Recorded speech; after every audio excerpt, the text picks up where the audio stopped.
We are saving the world. That's all those grandmothers would say about their mission in the story of the great silent grandmother gathering that Sadie shared with us. They stood silently, stock still. Each day, more people gathered. First 5, and then 100, and then 1,000, and then millions all around the world. And did they save the world? Well, that's up for debate. It all depends on what you mean by saving the world. There was, for a moment, no fighting in the world. There was, for a moment, peace. But was there justice?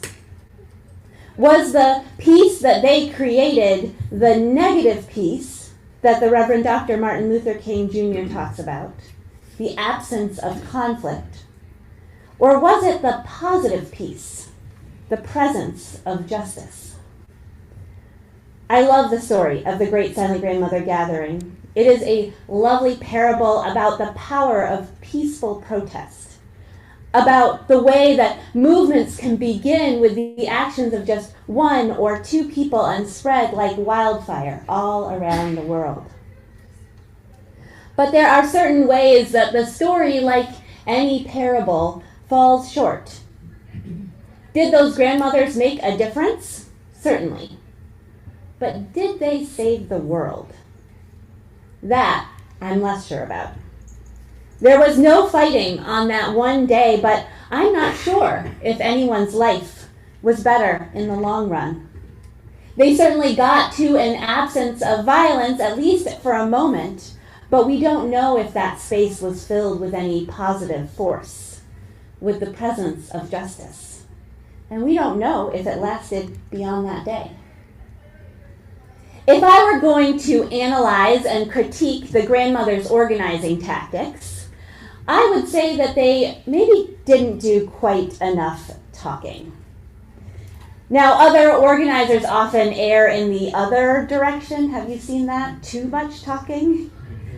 But in this case, I think that the grandmothers maybe needed to have a little more conversation about what it really meant to save the world. What was their vision of a different world? And was it really just about the absence of fighting? This is where I think we often fall short when it comes to talking about peace, when we equate it to simply the ceasing of something and don't go any deeper than that. Now, I would definitely be classified as a pacifist when it comes to my beliefs about war and violence. But I honestly don't get jazzed about the idea of peace, because I have so often seen it used to describe situations that I wouldn't consider true peace. It ends up being a little shallow. Now, one of the stories that we often tell around this time of year is the story of the Christmas truce in 1914. Who knows that story? Anyone? You're going to hear it again. So young men from Britain and Germany were stuck in the trenches of France for the holiday.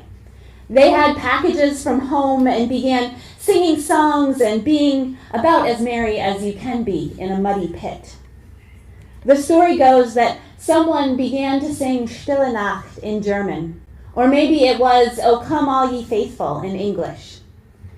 They were close enough to hear each other's songs, and the soldiers from the other side joined in singing.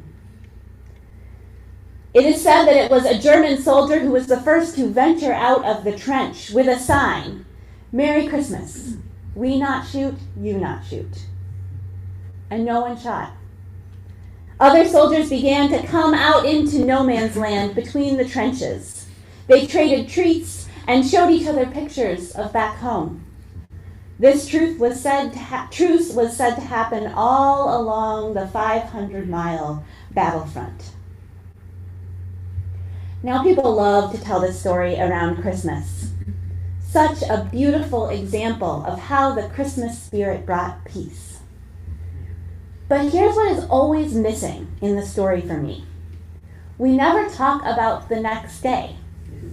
We don't talk about how after that moment of peace, they started fighting again, killing each other. That moment of peace may have been beautiful, but that was not true peace. I think we cling to moments like the Christmas truce and stories like the Great Silent Grandmother Gathering because we have not yet experienced true peace, the kind that Reverend Dr. King talks about. All we know are these momentary pauses in fighting, these moments when the violence of the world is a little less, these examples that show us that maybe there is a different way to be. We cling to this peace that is the absence of violence because we have not yet known the peace that is the presence of justice. And we need something that offers an alternative to the cruelty of our world. The problem is that sometimes clinging to these simple versions of peace stop us from moving towards that true peace. This past summer, our Unitarian Universalist Association's General Assembly voted on a new set of shared values, with love at the center. Because we are deeply democratic, we spent much of the days that we were gathered together on Zoom this summer talking about various proposed amendments to the Statement of Values. One of the proposed amendments was to add another value to the list, the value of peace. I have to admit, when I saw peace as a proposed shared value, I had this internal ugh feeling. But I honestly couldn't quite pinpoint why. I didn't think about it deeply enough to think, why does peace make me say ugh, right? But I was glad that I got to be part of lots of dialogue about the proposal both before and during the assembly, and that I got to hear other people share their excellent analysis that backed up that vague feeling of ugh. Several speakers talked about the way that peace has been used to silence marginalized voices, especially people of color. One person pointed out that the primary definition of peace in the dictionary is in relation to the concept of disturbing the peace, and that many, many movements for justice have been accused of doing just that, of disturbing the peace. This is exactly what the Reverend Dr. King was talking about in that sermon that we heard an excerpt from today. He wrote that sermon after an incident at a college that was newly allowing Black students to enroll. And of course, when a Black woman actually did enroll and showed up to take classes, there was rioting on campus. And so they made her leave, purportedly for her own safety. And the news report said that after she left, peace was restored to campus. Peace, but not justice, according to the Reverend Dr. King, who pointed out that this absence of tension seemed to be the most important value lifted up in that incident. A Black woman's presence on campus was disturbing the peace. And the reaction was not to defend her, but to remove her, to keep the peace. This, said King, is when peace becomes obnoxious. It was this obnoxious peace, this centering of the peace that is the absence of tension as a value, that folks spoke against at General Assembly. I really appreciated one of the speakers who reframed peace not as a value, but as a goal. Obviously, we want to live in a world without violence, right? We can agree on that. We want peace, but we want true peace. And sometimes holding peace as a value gets in the way of that true peace, the peace that includes the presence of justice. I'm glad to say that in the end, We did not vote to adopt peace as one of our values. We chose the more difficult route of justice. And I hope we can stick to that as Unitarian Universalists.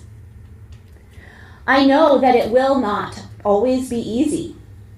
We are, after all, the products of white supremacy culture, which does hold peace as a value.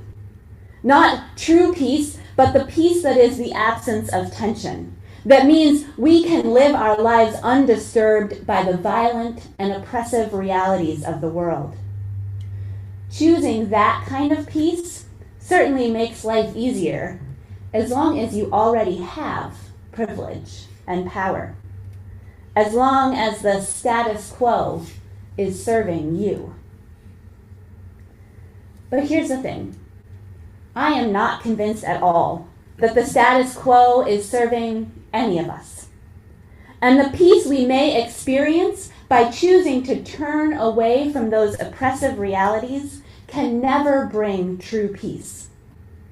What Reverend Dr. King is challenging all of us to do with his sermon about obnoxious peace is to turn towards tension, not away from it. To understand that those things that seem to disturb the peace of the privileged are exactly what we need to be paying attention to the most. This past week, I spent 3 days at a conference with organizers from all around the country. It was a gathering of folks from Faith in Action, a national network of faith-based community organizing groups. I was there with a couple other folks from the Granite State Organizing Project, our New Hampshire Federation of Faith in Action. In case you don't know, our congregation has been a member of GSOP since its founding, back in the early 2000s. Now, this gathering was meant to be a regrouping after the election, a setting of priorities for this network for the next couple of years, now that we know a little bit more about what the landscape will look like. Unlike those grandmothers, we did a lot of talking about what kind of world we wanted to build. And I have to say, it was not all peaceful. At least not in the traditional sense of that word. The conversations were not without tension, without conflict. One of the things I really value about Faith in Action is that they are intentionally multi-faith, multiracial, and gender equitable. What this means in practice is that they have a lot of different kinds of people with different experiences in one room anytime the network gathers. It is also an organization that prioritizes placing the needs of the most impacted at the center of their work. And so, with all those different people gathered, we are encouraged to talk deeply about those violent and oppressive realities of the world. To take on the racial and cultural differences among us, to name when something that happens in the room isn't sitting right. This means that basically every time I have been at a Faith in Action gathering, we have gotten pretty far off the agenda, at least once, if not multiple times. Now, getting off of an agenda is not a violent disturbing of the peace, right? But it is giving up that sense of order. One of the characteristics of white supremacy culture is that we often value order over relationship. We value following the schedule over the deeper call to justice.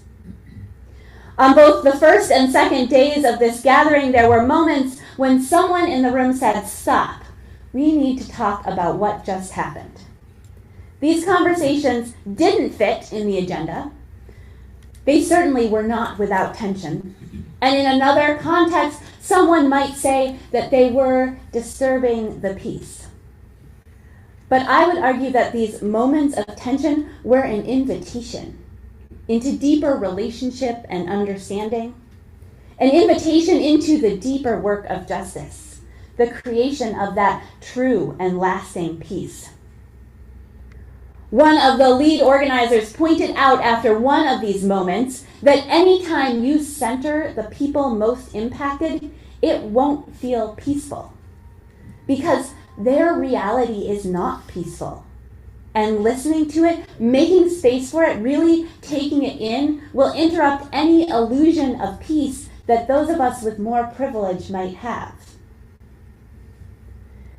As we move towards the political realities of 2025, I fear that some of us with the privilege to do so might decide that we can just look away.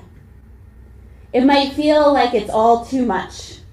We might feel helpless or hopeless, and the solution we might opt for is ignoring the violent and oppressive realities of the world to seek peace in our hearts instead.